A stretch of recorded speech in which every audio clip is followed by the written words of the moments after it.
Good morning po sa inyo lahat. Isa pang maliyugto na ating daily Bible blessings.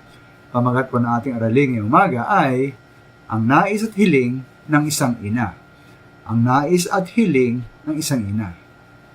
Normal lang po sa isang magulang na naisin ang makabubuti at hindi ang makasama para sa kanyang anak. Ito rin maminamahal, ito rin na hindi po perpekto ang isang magulang. Kuminsan, kahit maganda ang kanyang layon, ang kanyang maaaring naisin ay mali at makakasama para sa kanyang anak. Tulad po ng pagganais ng isang magulang na maging maganda ang katayuan ng kanyang anak.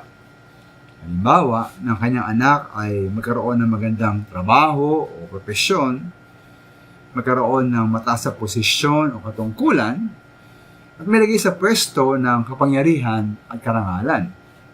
Manito po nasa isip ng ina nila Juana Santiago sa Mateo 20:20 at 21.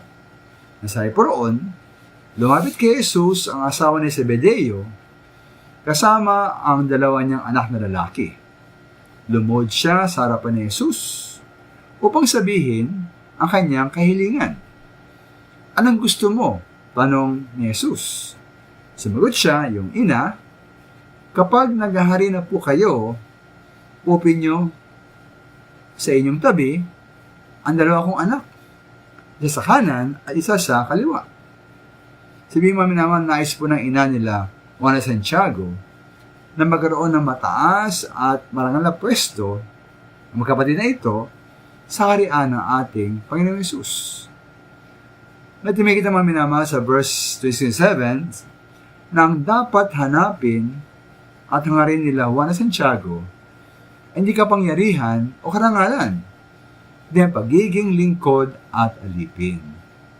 Dito po ang tunay na kadakilaan at dapat tularan natin ang ating Panginoong Hesus na siyang naglingkod at nag-aalay na kanyang buhay para tayo ay maligtas. Kaya po sa ating mga magulang, nawa wasto at ayon sa kalooban ng Diyos ang iyong nais at pangarap para sa inyong mga anak. Maraming salamat po.